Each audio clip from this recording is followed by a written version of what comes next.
तो चलिए आज की इस वीडियो क्लास में सभी बच्चों का स्वागत है। और आज हम लोग विज्ञान का अध्याय 8 जलवायु और अनुकूलन को पढ़ने वाले हैं। ठीक है, तो चलिए शुरू करते हैं हम लोग इस पाठ को। हम लोग रोज प्रकृति में परिवर्तन का अवलोकन करते हैं। अवलोकन करते हैं मतलब उसे हम देखते हैं, समझते हैं। ठीक है, सूर्य का निकलना एवं डूबना, चांद का पृथ्वी के चारों ओर चक्कर लगाना, पवन का तेज गति से चलना, तूफान एवं उठते चक्रवात, बिजली का चमकना, वर्षा का होना, तेज पवन का झोंका आदि घटनाएं आए दिन होती हैं। इसके अतिरिक्त भी प्रकृति के असाधारण दृश्य आकाश में हम देखते हैं, जैसे वर्षा के दिनों में इंद्रधनुष का निकलना। यहाँ पे जो ये बात कह रहा है बच्चों, असाधारण दृश्य मतलब जो साधारण नहीं देखा जाता, जो कभी कभी देखा जाता है, जो असाधारण होता है, वह कौन सा दृश्य है? इंद्रधनुष। यह सब परिवर्तन हमारे दैनिक जीवन मतलब रोज का, दैनिक मतलब हर दिन, रोज को किसी न किसी रूप से प्रभावित करते हैं। किसी स्थान पर तापमान, आर्द्रता, तापमान का मतलब होता है बच्चों ताप, मतलब कम ताप, ज्यादा ताप। और आर्द्रता का क्या मतलब होता है? आर्द्रता का अर्थ होता है बच्चों, देखिए यहाँ पे आपके इसमें भी दिया, आर्द्रता का अर्थ जो होता है वातावरण में वाष्प एवं नमी की मात्रा को आर्द्रता कहते हैं। ठीक है, वातावरण में जो वाष्प होता है और जो नमी होता है उसकी मात्रा को हम आर्द्रता कहते हैं। वर्षा, पवन यानी जो हवा चलती है, वेग आदि के संदर्भ में वायुमंडल की दिन प्रतिदिन की स्थिति उस स्थान का मौसम कहलाती है। तो मौसम किसे कहते हैं बच्चों? कि किसी भी स्थान पर जो वहां की आर्द्रता होती है, मतलब वहां की वायु में जो वाष्प और नमी पाया जाता है, वहां वर्षा कैसी हो रही है, वहां का हवा कैसा है, वहां का वेग कैसा है, उसके संदर्भ में जो वायुमंडल में क्या होता है बच्चों, दिन प्रतिदिन परिवर्तन होता है, मतलब बदलाव होता है। तो उसे हम क्या कहते हैं बच्चों? उसे हम मौसम कहते हैं। हमारा दैनिक क्रियाकलाप उस दिन के मौसम के पूर्वानुमान पर आधारित होते हैं। मतलब पूर्वानुमान का अर्थ होता है बच्चों जो हम पहले से अनुमान लगाएं कि आज ऐसा होने वाला है मौसम, कल ऐसा होने वाला है मौसम। तो क्या होता है, जैसे मान लीजिए कि अनुमान लगाते हैं कि कल जो है लग रहा है बारिश होगी, तो उस हिसाब से हम अपना क्रियाकलाप, मतलब कि हमें कल क्या करना है, नहीं करना है, आने वाले समय में हमें कैसे काम, कौन से काम करने हैं, तो इस पे हमारे मौसम का जो पूर्वानुमान होता है, जो मौसम विभाग के से हमें जानकारी मिलती है कि बारिश होने वाली है या धूप खिलने वाला है, ये तो हमें पहले से थोड़ी बहुत जानकारी मौसम विभाग से हमें पूर्वानुमान जानकारी मिल जाती है। मौसम की जानकारी हमें समाचार पत्र, दूरदर्शन, रेडियो, दैनिक समाचार पत्रों से भी प्राप्त होती है। दैनिक समाचार पत्रों में मौसम की रिपोर्ट, जिसमें ताप, आर्द्रता और वर्षा के बारे में जानकारी होती है। ठीक है, तो जो दैनिक समाचार होते हैं वो आज का मौसम कैसा, कल का मौसम कैसा होने वाला है, इसकी जानकारी हमें मिलती है। हम लोग दूरदर्शन एवं टीवी में प्राय सभी चैनलों पर समाचार के बाद या समाचार से पहले मौसम की जानकारी प्राप्त करते हैं। मौसम की रिपोर्ट भारत सरकार के मौसम विज्ञान विभाग द्वारा तैयार की जाती है। ठीक है, तो किस विभाग द्वारा तैयार की जाती है बच्चों? मौसम विज्ञान विभाग द्वारा तैयार की जाती है। अब देखिए बच्चों, यहाँ पे कह रहा है क्रियाकलाप करने के लिए कह रहा है गत एक सप्ताह का दैनिक समाचार लीजिए। गत मतलब जो बीत गया है। ठीक है, गत का अर्थ यहाँ क्या है बच्चों? जो बीत गया है। तो पिछले हफ्ते का, आप एक हफ्ते का दैनिक समाचार लेना है और उस समाचार की उस पेज को खोलिए जिसमें मौसम संबंधी जानकारी अंकित है। मतलब अंकित मतलब लिखी हुई है, दी हुई है। सारणी में इन आंकड़ों को लिखें। तो आपको क्या करना है बच्चों की सारणी है, इसमें दिनांक लिखना है, जो तारीख आप देखेंगे पिछले हफ्ते का। जैसे मान लीजिए कि आज जो है, आज 26 तारीख है, तो पिछले 21 तारीख से लेकर 19 तारीख से लेकर 25 तारीख तक का रिकॉर्ड हमें इसमें लिखना है। और यहाँ लिखा हुआ है तापमान, मतलब अधिकतम तापमान होता है, मतलब सबसे ज्यादा उस दिन का तापमान, और न्यूनतम तापमान मतलब उस दिन का न्यूनतम तापमान। जैसे मान लीजिए अभी ठंडी का मौसम चल रहा है, तो अधिकतम तापमान जो है 14 डिग्री 15 डिग्री आ रहा है और न्यूनतम तापमान जो है वो 8 डिग्री सेल्सियस आ रहा है। उसी तरह से आर्द्रता भी हमारे समाचार पत्रों में दिया रहता है। अधिकतम आर्द्रता और न्यूनतम मतलब सबसे कम जो है आर्द्रता हमें इसमें नोट करना है। ठीक है, इसे हमें जब नोट करते हैं बच्चों, तो उसके आगे हमें क्या करना है, देखिए क्या हमें जानकारी मिलती है नोट करने के बाद। अब हम इसमें यह देखेंगे। तो तालिका में देखें कि तालिका में देखें कि एक सप्ताह का मौसम जो समाचार पत्र में दर्शाया गया है, उनमें क्या सभी 7 दिनों का अधिकतम और न्यूनतम तापमान, आर्द्रता और वर्षा माप समान है। तो लिखने के बाद हमें देखना है क्या अधिकतम और न्यूनतम तापमान जो है वह समान है। आप पाएंगे कि प्रत्येक दिन के तापमान एवं आर्द्रता में परिवर्तन दिखाई पड़ता है। हाँ, तो जब हम नोट करेंगे बच्चों तो हमें पता चलेगा कि अधिकतम तापमान और न्यूनतम तापमान जो है वह अलग है, अलग अलग दिनों का अलग है। इसी प्रकार आप घर से टीवी पर दिखाए जाने वाले समाचार से अपने राज्य के चारों शहरों का तापमान, आर्द्रता और वर्षा नोट कर लाएंगे। आप शहर का नाम लिख लें, मुजफ्फरपुर, गया, भागलपुर, पूर्णिया। जिस प्रकार समाचार पत्र में तालिका बनाकर दर्शाया गया है, उसी प्रकार टीवी में दर्शाए गए आंकड़ों को सूचीबद्ध करना है। दूरदर्शन एवं चैनल द्वारा संकलित आंकड़े, इन आंकड़ों से यह पता चलता है कि प्रत्येक दिन में तापमान, आर्द्रता एवं वर्षा में परिवर्तन के साथ साथ स्थान के अनुसार भी परिवर्तन होता है। तो यह तालिका बनाने का सिर्फ यह अर्थ है बच्चों, इससे हमको क्या जानकारी मिलेगी? तो इससे हमको यह जानकारी मिलेगी कि जो प्रत्येक दिन मतलब हर दिन का जो तापमान है वो अलग होता है, हर दिन का जो आर्द्रता है वो अलग होता है, वर्षा जो है वो अलग अलग होती है। तो हमको इस प्रकार इस चीज में यही पता चलेगा। इस प्रकार किसी स्थान पर तापमान, आर्द्रता, वर्षा, पवन वेग में प्रतिदिन का परिवर्तन उस स्थान का मौसम कहलाता है। ठीक है, तो यह मौसम की भी परिभाषा है। तो क्या कहलाता है बच्चों? उस स्थान का मौसम कहलाता है। किसी भी स्थान का मौसम एक तरह का नहीं होता, यह दिन प्रतिदिन बदलता रहता है। ये बात सब हमें पता होनी चाहिए बच्चे, मौसम जो है वह हर दिन समान नहीं होता, वह बदलता रहता है। इसलिए हम बोलचाल में कहते हैं कि आज मौसम बहुत गर्म है या बहुत ठंडा है। यह हर क्षण बदलता है। कभी कभी हम देखते हैं कि बहुत कड़ी धूप निकली हुई है, लेकिन अचानक ही बादल घिर जाते हैं और तेज वर्षा होने लगती है।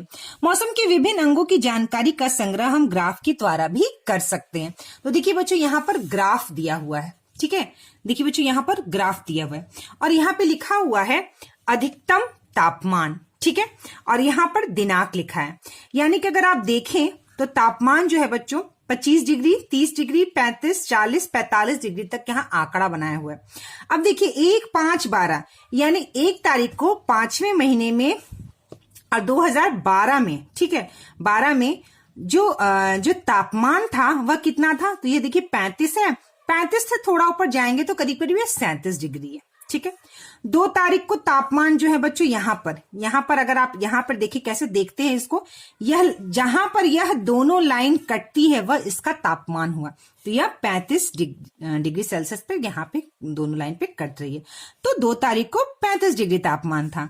3 तारीख को देखें तो 35 डिग्री से थोड़ा सा कम यानी 34 डिग्री तापमान था। 4 तारीख को 35 से थोड़ा ऊपर यानी 36 डिग्री तापमान था। 5 तारीख को अगर आप देखें तो यह जो यहाँ पे पॉइंट है ये ठीक 40 वाली लाइन है, 40 के नीचे है, तो करीब करीब 38 या 39 डिग्री तापमान था। 6 तारीख को अगर हम बात करें तो यह 40 वाली लाइन के थोड़ा ऊपर है, यानी 41 डिग्री तापमान था। और इस तरह से हम ग्राफ द्वारा भी देख सकते हैं कि कितना तापमान था उस दिन। चलिए अब हम लोग आगे नेक्स्ट बढ़ते हैं। इन संकलित आंकड़ों से यह स्पष्ट होता है कि अधिकतम और न्यूनतम तापमान प्रतिदिन मौसम वैज्ञानिकों द्वारा रिकॉर्ड किया जाता है। देखिए बच्चों, यह जो ग्राफ हमने देखा ये रिकॉर्ड होता है। ठीक है, मौसम विभाग द्वारा हर दिन का जो रिकॉर्ड होता है कि वह कितना तापमान, कौन से दिन कितना तापमान था, ये रिकॉर्ड किया जाता है। कभी कभी आप टीवी में या न्यूज़पेपर में सुनते हैं या पाते होंगे कि आज से 20 साल पहले इतनी गर्मी पड़ी थी और उसका रिकॉर्ड इस साल टूट गया, क्योंकि 20 साल पहले जिस दिन सबसे ज्यादा गर्मी पड़ी थी वह आज के दिन सबसे ज्यादा गर्मी पड़कर उस दिन का रिकॉर्ड टूट गया। तो पिछली जो जानकारी होती है वो मौसम विभाग द्वारा उसको रिकॉर्ड करके संकलित करके रखा जाता है। तो यहाँ पे देखिए दिया हुआ है 1 तारीख को 37 डिग्री, 2 तारीख को 35 डिग्री, और यह जो आंकड़ा तैयार किया है इन्होंने किससे तैयार किया बच्चों? ग्राफ से तैयार किया। ठीक है, चलिए अब हम लोग आगे बढ़ते हैं। मौसम संबंधी और अधिक जानकारी हमें मौसम विभाग कार्यालय से भी प्राप्त हो सकती है। ठीक है, मौसम के बारे में अगर हमें ज्यादा जानना है तो हमें मौसम विभाग कार्यालय से भी प्राप्त हो सकती है। मौसम का यह परिवर्तन सूर्य एवं पृथ्वी के आपसी संबंध, जैसे पृथ्वी के किस भाग पर सूर्य की किरणें किस कोण पर आ रही हैं, के कारण होता है। तो बच्चों सीधी सी बात है कि जहां सूर्य की किरणें बिल्कुल सीधी ऐसे पड़ती है, ठीक है, बिल्कुल सीधा पड़े तो वहां गर्मी सबसे ज्यादा होगी। जितना ज्यादा कोण जो है वह कम होगा उतनी ज्यादा वहां पर धूप कम पड़ेगा। ठीक है, तिरछा होगा तो धूप कम पड़ेगा, और अगर सीधी रेखा सूरज की जहां पड़ेगी वहां सबसे ज्यादा गर्मी होगी। सूर्य की पृथ्वी से अधिकतक दूरी होने के बावजूद भी इसके द्वारा उत्सर्जित ऊष्मीय ऊर्जा इतनी अधिक है कि पृथ्वी पर इसका प्रभाव पड़ना स्वाभाविक होता है। ऊष्मीय ऊर्जा मतलब जो उत्सर्जित ऊष्मीय ऊर्जा होती है बहुत ज्यादा होती है। ठीक है, चलिए आगे बढ़ते हैं। आइए हम लोग सब लोग मिलकर मौसम विभाग की रिपोर्ट तैयार करें। 2 दिनों का अलग अलग दैनिक समाचार पत्र ले, उनमें दी गई मौसम सूचना को इस प्रकार तुलनात्मक तालिका 8.2 में बनाएं। तो चलिए अब हमारा नेक्स्ट पॉइंट है बच्चों, ये जो तालिका बना है 8.2, 17 मई वर्तमान वर्ष के दैनिक अखबार से ली गई मौसम रिपोर्ट, यानी कि जो 17 मई की ये रिपोर्ट है। ठीक है, और इधर 15 नवंबर पिछले साल का यह रिपोर्ट है और 17 मई का यह रिपोर्ट है। तो 17 मई को पूर्वानुमान मतलब पहले से यह अनुमान किया गया था। ठीक है, आसमान मुख्यतः साफ रहेगा, कुछ क्षेत्रों में शाम एवं रात के समय गरज वाले बादल बन सकते हैं, अधिकतम तापमान में कोई खास तब्दीली नहीं होगी और उसे 44 डिग्री सेल्सियस के आसपास रहने की संभावना है। ये पूर्वानुमान था। किस दिन का पूर्वानुमान? 17 मई को, मतलब 17 मई को ऐसा मौसम रहेगा, मौसम विभाग की तरफ से यह पूर्वानुमान किया गया था। 15 नवंबर को पूर्वानुमान क्या किया गया था बच्चों? सुबह कुहासा रहेगा, दिन में आसमान मुख्यतः साफ रहेगा।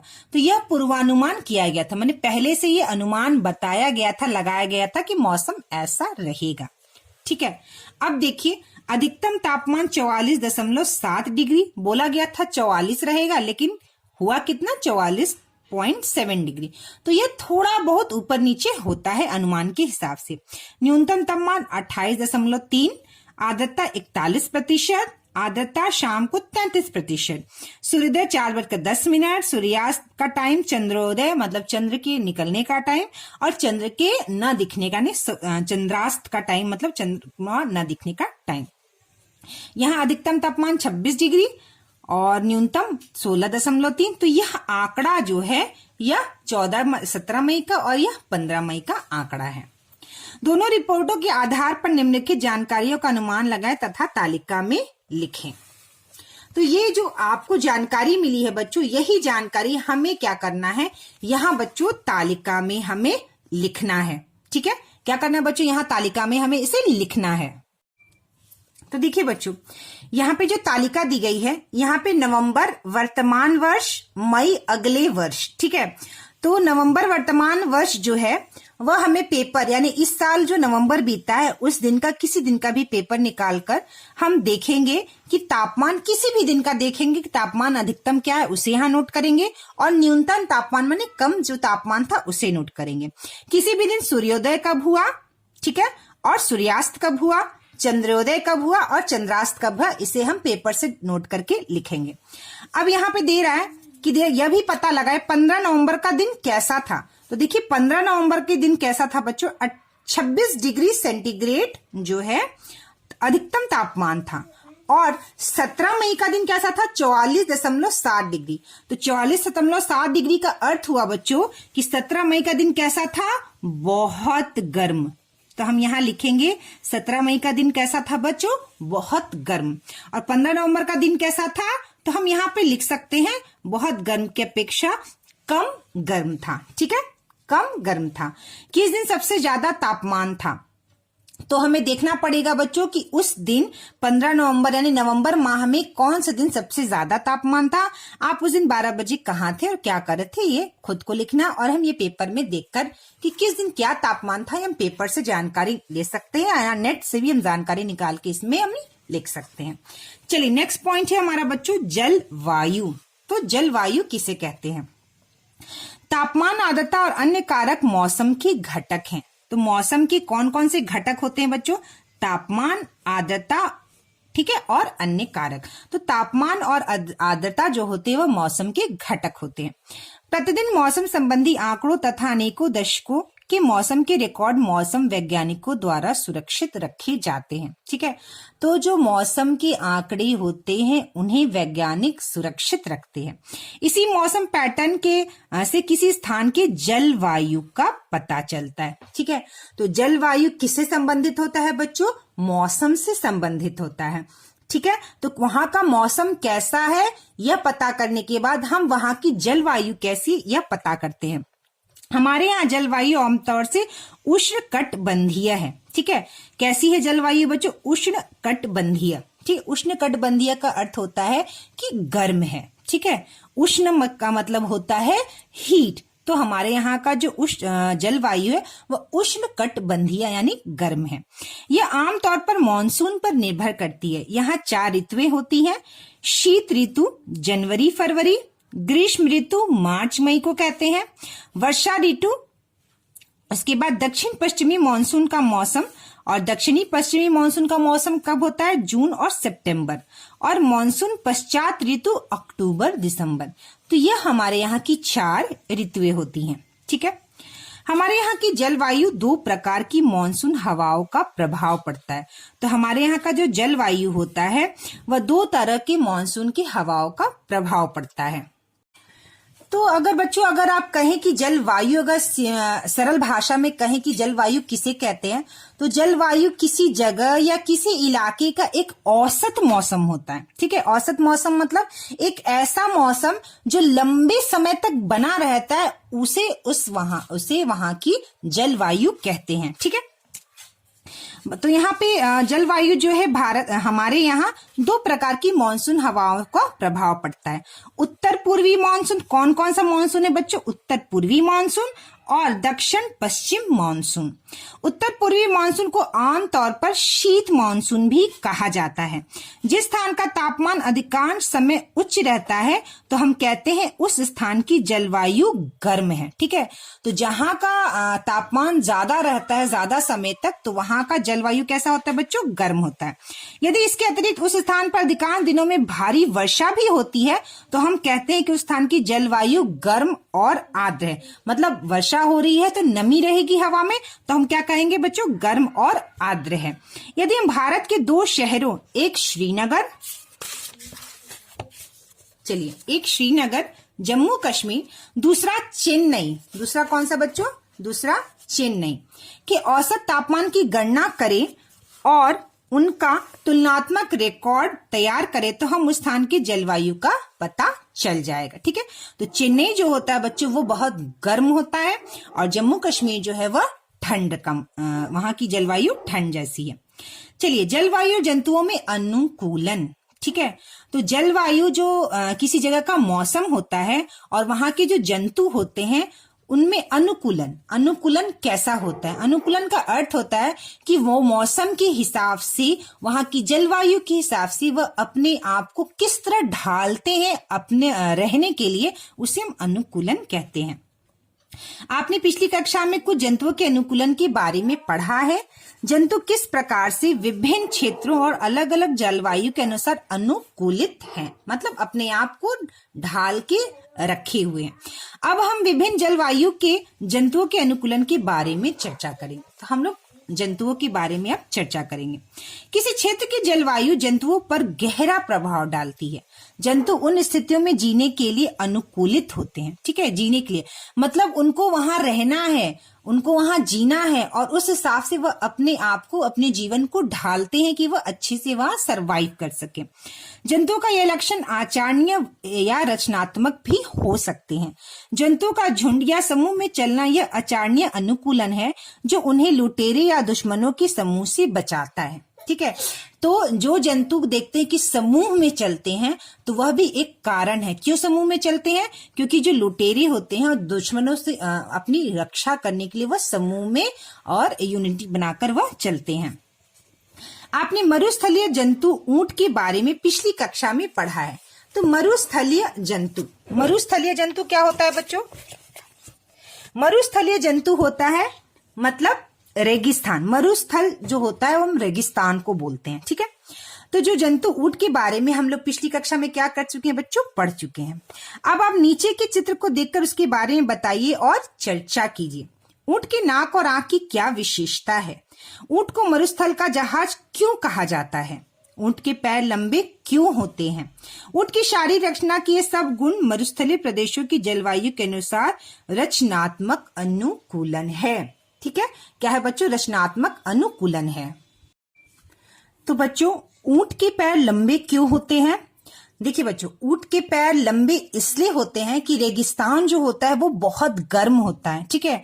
तो जब ऊंट वहां रहते हैं और अपने हिसाब को उस वातावरण के हिसाब से वो अपने शरीर को अनुकूलन करते हैं, ठीक है, वहां रहने के लिए, कि हमें वहां रहने के लिए अपने शरीर को वो अनुकूलित करते हैं और इस वजह से उनके पैर इतने लंबे होते हैं कि रेगिस्तान जो रहता है वो बहुत गर्म होता है। तो वो जो रेगिस्तान की यानी जमीन की जो गर्मी है उससे उनके शरीर की जो है उनकी जो दूरी है वो ज्यादा रहती है, जिससे वह गर्मी कम उनको महसूस हो। इसीलिए मतलब जमीन की गर्मी उनको दूरी बनाए रखे उनके शरीर से, इसलिए उनके पैर काफी लंबे होते हैं। दूसरा बात यहाँ पे देखिए, यहाँ पे कुबड़ जैसा यहाँ पर निकला रहता है ऊंट में, और यह जो है उनका यहाँ पे उस कुबड़ में चर्बी होती है। क्या होती है बच्चों? चर्बी होती है। ऊंट जो है बिना पानी पिए कई लंबे समय तक वह रह सकते हैं, क्योंकि रेगिस्तान में पानी की काफी कमी रहती है और वह अपने शरीर को इस तरह से अनुकूलित करते हैं कि वह बिना पानी के कई दिनों तक रह सकते हैं। चलिए, ध्रुवीय भालू। अब हम ध्रुवीय भालू के बारे में पढ़ेंगे। ध्रुवीय क्षेत्र पोलर रीजन पृथ्वी के दोनों ध्रुवों के समीप स्थित होते हैं, जैसे उत्तरी ध्रुव एवं दक्षिणी ध्रुव। ठीक है, तो हमारे पृथ्वी के दो ध्रुव होते हैं बच्चों, एक दक्षिणी ध्रुव है और एक उत्तरी ध्रुव है। ठीक है, तो दोनों ध्रुवों के समीप जो है यह रीजन होता है। ध्रुवीय क्षेत्र के कुछ परिचित देश हैं। कौन कौन से देश हैं जो ध्रुवीय क्षेत्र में पाए जाते हैं? कनाडा, ग्रीनलैंड, स्वीडन, फिनलैंड, ये ऐसे देश हैं जो ध्रुवीय क्षेत्र में पाए जाते हैं। कहाँ पाए जाते हैं बच्चों? ध्रुवीय क्षेत्र में। अमेरिका और रूस। साइबेरिया क्षेत्र उष्ण कटिबंधीय क्षेत्र में पड़ने वाले, ठीक है, साइबेरिया, रूस की साइबेरिया सब ध्रुवीय क्षेत्र में पाए जाते हैं। और जो हमारा उष्णकटिबंधीय क्षेत्र में पड़ने वाले देश Bharat, Indonesia, Kenya, Nigeria, Uganda आदि है। तो उष्णकटिबंधीय क्षेत्र जो होता है वो बच्चों मकर रेखा और कर्क रेखा के बीच में जो क्षेत्र आते हैं उसे हम उष्णकटिबंधीय क्षेत्र कहते हैं। ठीक है, और यह वह क्षेत्र होते हैं जहां सूरज की रोशनी जो है वह डायरेक्ट पड़ती है। ध्रुवीय क्षेत्र में जलवायु बहुत ही सर्द होती है, जहां अधिकतर 6 माह तक सूर्यास्त नहीं होता। ठीक है, सर्द रहता है। ठीक है बच्चों, और वहां 6 माह तक क्या होता है बच्चों? सूर्यास्त मतलब सूरज नहीं ढलता, 6 माह तक सूरज निकला ही रहता है, तथा 6 माह सूर्योदय नहीं होता। ठीक है, सूर्यास्त नहीं होता, और जब सूर्यास्त होता है तो 6 माह तक क्या है बच्चों? सूर्योदय मतलब सूरज नहीं निकलता। न्यूनतम तापमान -37 डिग्री सेंटीग्रेड तक हो जाता है। अब आप समझ सकते हैं बच्चों, -37 डिग्री सेंटीग्रेड जो तापमान है उस तापमान में बहुत ज्यादा ठंडी होगी। यहाँ रहने वाले जंतु इसी अनुसार अनुकूलित होते हैं। तो इतनी ठंडी में जो जानवर हैं, जो जंतु, किस तरह से अपने आप को वहां ढालते हैं। तो देखिए यहाँ पर ध्रुवीय भालू के अनुकूलन क्षमता, ये भालू है जो ध्रुवीय क्षेत्र में पाया जाता है। देखिए, इसकी त्वचा के नीचे वसा की एक परत होती है, इसका शरीर शीत रोधित होता है और इसे गर्म रखता है। ठीक है, तो इनका जो शरीर होता है, इसका जो त्वचा होता है बच्चों, वसा की परत होती है, जिससे इन्हें ठंड कम लगती है। शरीर पर बालों की 2 मोटी परतें होती हैं। ठीक है, क्या होती है बच्चों? बाल की 2 मोटी परत हो, एक तो त्वचा इनकी मोटी होती है और उसके ऊपर बालों की कितनी परत होती है बच्चों? 2 परत होती है। सूंघने की शक्ति तीव्र होती है। ठीक है, यह भालू को अपने शिकार को ढूंढने और पकड़ने में सहायक होता है। सफेद बालों के कारण सफेद बर्फ की पृष्ठभूमि ये आसानी से दिखाई नहीं देते, इसके परभक्षी और शिकार इसे आसानी से देख नहीं पाते। ठीक है, तो इनका जो शरीर होता है वो सफेद रंग का होता है और ये बर्फ में छिप जाते हैं और इनका शिकार नहीं कर पाते हैं। ठीक है, तो इनमें मदद करते हैं शरीर में। अब देखिए, इसी प्रकार ध्रुवीय क्षेत्र का एक अन्य परिचित जंतु पेंगुइन है। ध्रुवीय क्षेत्र का कौन सा पक्षी है? पेंगुइन। इनके शरीर में भी सर्दी से बचने के लिए मोटी चर्बी की परत होती है। ये एक अच्छे तैराक भी है, तैरने के लिए अपने पैरों में जाल जैसा बना होता है। ठीक है, तो हमने ध्रुवीय क्षेत्र के दो जंतु के बारे में पढ़ा बच्चों। कौन सा? एक भालू और एक पेंगुइन। ठीक है, और ये मरुस्थलीय जंतु के बारे में पढ़ा, ऊंट के बारे में।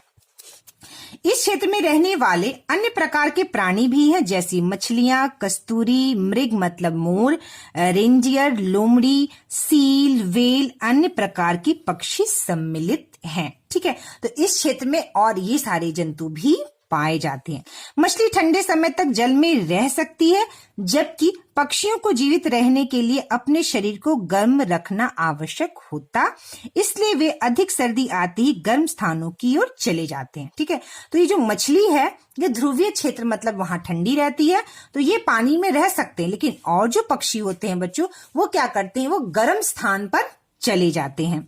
इन्हें प्रवासी पक्षी कहते हैं। और यह पक्षी तो रहते ठंडे जगह पे हैं, लेकिन जब अपने को रखने के लिए, जीवित रखने के लिए क्या करते हैं, दूसरे देश में दूसरे जगह चले जाते हैं, इसलिए इन्हें प्रवासी पक्षी कहते हैं। ठीक है, साइबेरिया क्रेन इसके उदाहरण है। कौन कौन से पक्षी प्रवासी हैं बच्चों? साइबेरिया और क्रेन। ठीक है, इनके उदाहरण है जो साइबेरिया में भारत में राजस्थान एवं हरियाणा के सुल्तानपुर में सर्दियों में प्रवास के लिए आते हैं।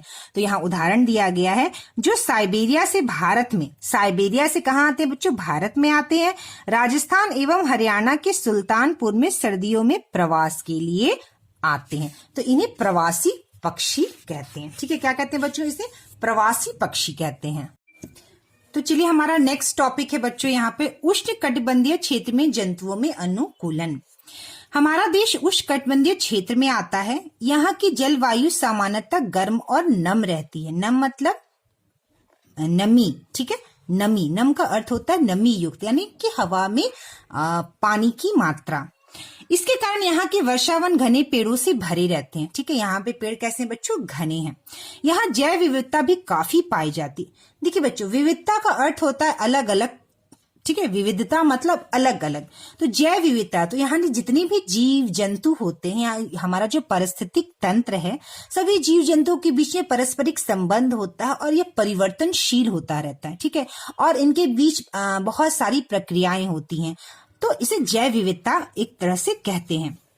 जलवायु और विशिष्ट भौगोलिक परिस्थितियों के कारण भारत में कई जगहों पर विशेष और अधिक जैव विविधता पाई जाती है, मतलब बहुत अलग अलग जो है चीजें पाई जाती हैं।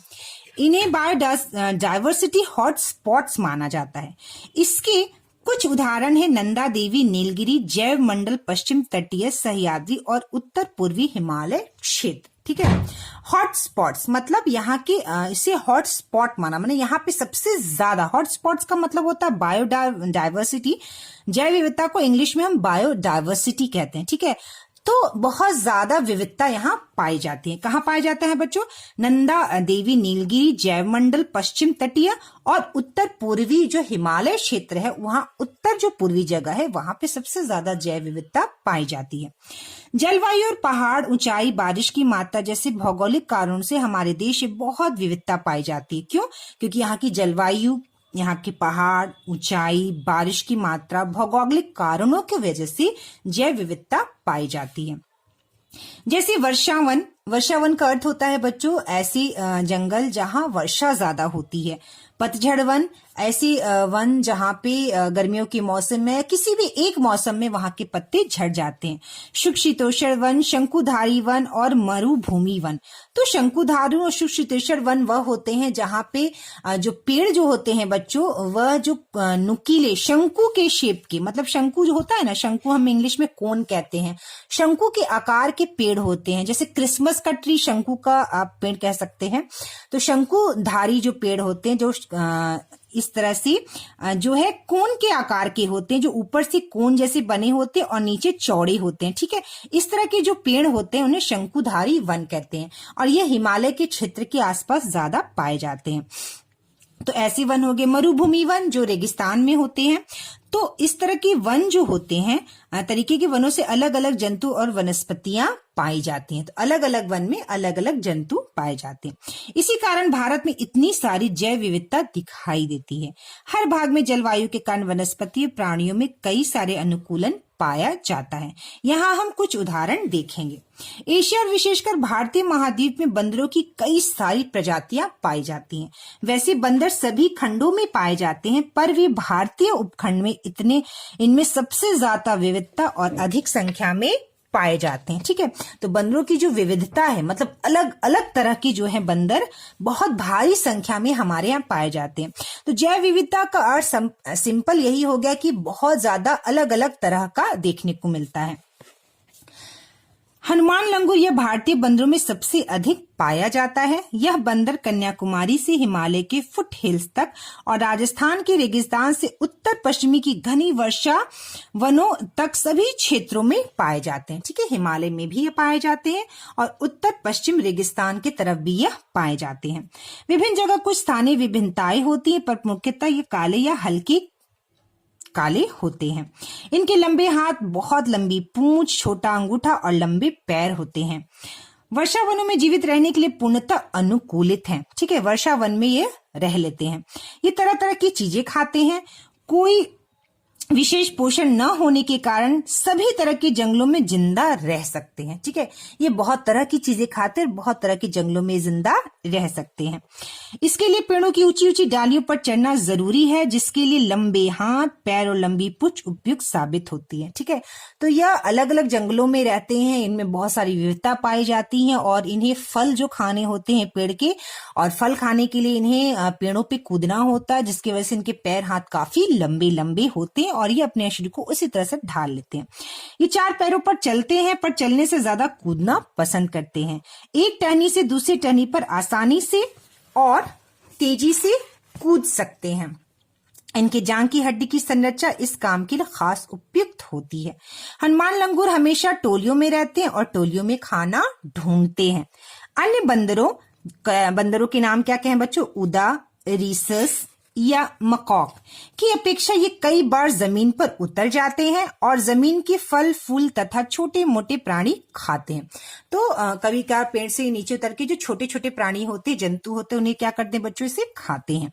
इस अनुकूलन के कारण कम घने सूखे जगह तथा मानव बस्ती के निकट रह सकते हैं। इसी कारण यह भारतीय जंगलों का सबसे सफल जंतु है। मतलब ये कहीं भी रह सकते हैं, कुछ भी खा लेते हैं, तो ये कहीं भी जिंदा रह सकते हैं। भारत में कई जंगलों में एशियाई हाथी पाया जाता है। कौन सा पाया जाता है बच्चों? एशियाई हाथी। हाथी में हमें मौसम, जलवायु, पर्यावरण के प्रभाव से हुए कई अनुकूलन देखने को मिलते हैं। तो चलिए हम लोग हाथी के बारे में देखते हैं कि क्या अनुकूलन हमें देखने को मिलते हैं। यह जंतु प्रमुख रूप से घास खाता है, परंतु इसके आकार के अनुसार बड़ी मात्रा में घास सभी मौसम में उपलब्ध न होने की संभावना हमेशा बनी रहती है। तो बच्चों ये घास खाता है, लेकिन ये कोई जरूरी नहीं है कि सब जगह बड़ी मात्रा में घास पाई जाती है। उनके विशाल आकार और लंबी सूंड के कारण ये वृक्षों की बड़ी ऊंचाई से टहनी और पत्ते तोड़कर खा सकते हैं। तो देखिए इन्होंने अपने शरीर को अनुकूलित किस तरह से किया है कि ये जो बड़े बड़े पेड़ों की टहनियां होते हैं उसे ये तोड़ के पत्ते और टहनियां खा सकते हैं। जमीन पर रहने वाला भारत के वनों का अन्य कोई जीवन इतनी ऊंचाई तक नहीं पहुंच सकता। ठीक है, दूसरे जंतु इतनी ऊंचाई तक बच्चों नहीं पहुंच सकते। उनकी सूंड घास काटने और चुनने के लिए तथा टहनियां पत्ते तोड़कर मुंह में डालने के काम के लिए अडेप्टेड है। अडेप्टेड है मतलब बच्चों वह अनुकूलित है। ठीक है, वह क्या है? अनुकूलित है। तो सूंड जो है घास, अपनी सूंड से घास काटने चुनने के लिए और टहनियां पत्तों को तोड़कर मुंह में खाने के लिए अडेप्टेड है, मतलब अनुकूलित है। आकार में बड़ा होने के कारण शरीर की सतह पर वाष्पन पर्याप्त नहीं होता। ठीक है, तो शरीर का जो इनका आकार है वो काफी बड़ा होता है, तो वाष्पन जो है वो पर्याप्त नहीं होता। भारतीय उपखंड के गर्म मौसम में ये बड़ी समस्या हो सकती है। हाथी के कान बड़े होते हैं, कान के यहाँ त्वचा पतली होती है और रक्त वाहिनियों का जाल रहता है। आपने देखा होगा हाथी हमेशा अपने कान हिलाता रहता है, इससे उसे शरीर का तापमान नियंत्रित करने में मदद मिलती है। ठीक है, तो शरीर का जो वाष्पन है जो बच्चों, वह इनका जो है वो पर्याप्त नहीं होता, मतलब शरीर की जो इनकी ताप है, वाष्पन है, वो पर्याप्त नहीं होता, जिस वजह से ये क्या करते हैं बच्चों, ये अपने जो है कान को हिलाते रहते हैं, जिससे शरीर का जो तापमान है वह नियंत्रित करने में मदद मिलती है। तो आप ये समझ पाए होंगे कि हाथी अपने कान बार बार क्यों हिलाता है, क्योंकि उससे उनका जो शरीर का तापमान है वो बना रहता है। अफ्रीका में गर्मी का मौसम भारत से अधिक तेज होता है। वहां ग्रीष्म काल में गर्मी बहुत ज्यादा होती है। इस गर्मी में खुद का तापमान नियंत्रित रखने के लिए अफ्रीकन हाथी के कान भारतीय हाथी के कानों से बड़े होते हैं। ठीक है, तो वहां के जो हाथी होते हैं, वहां जो अफ्रीका के, वहां गर्मी ज्यादा होती है, इसलिए वहां के जो हाथी के कान होते हैं और ज्यादा बड़े होते हैं। ठीक है, तो हमने बहुत सारी चीजें बच्चों इस चैप्टर में पढ़ी। हमने एशियाई हाथी के बारे में जाना, बंदर के पैर हाथ क्यों लंबे होते हैं, हाथी अपने कान क्यों हिलाते हैं। ठीक है, और पेंगुइन और जो भालू होते हैं वह किस तरह से अपनी रक्षा करते हैं, और ऊंट में ये कुबड़ क्यों होती है, उनके पैर लंबे क्यों होते हैं। तो हमने बहुत चीजें जानी इस अध्याय में। और उष्णकटिबंधीय क्षेत्र किसे कहते हैं, ध्रुवीय क्षेत्र किसे कहते हैं, तो बहुत सारे साइंस के जीके के क्वेश्चंस हमने इसमें पढ़े। और नेक्स्ट वीडियो क्लास में बच्चों हम लोग इसका प्रश्न उत्तर को करेंगे। ठीक है, नेक्स्ट वीडियो क्लास में हम लोग इसका अभ्यास करेंगे।